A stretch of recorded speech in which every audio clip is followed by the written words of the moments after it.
მე თუ პირადად ეგეთი ადამიანი ვიქნებოდი ბავშვობაში ან რაღაცა მომივიდოდა ეგეთი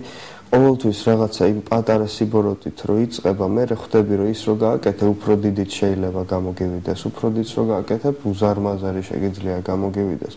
და მე უბრალოდ მიეჩვევი ადამიანი და მიხვდები რომ სხვანაირად ცხოვრება აღარ შეგიძლია რა და თუ აღარ შეგიძლია სხვანაირად ცხოვრება მაშინ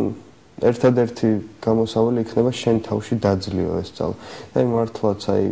ტაძარში მისვლისას როგორც თქვი უკვე მამოსთან ლაპარაკისას რაღაცა იმ ზიარების დროს იწმინდება ადამიანი და პირადად ფსიქოლოგიურად წყნარდება მეტი არაფერი მე სხვას რომ მართლა თავი დავანებოთ ყველაფერს პირადად წყნარდები და ხვდები რომ არ არის ეს სწორი და რაღაცა ის სიმართლე და ის კარგი ვის ადგურებს შენში აი მაგ შვებას რო იგრძნობ ეგ ძალიან დიდი სიამოვნება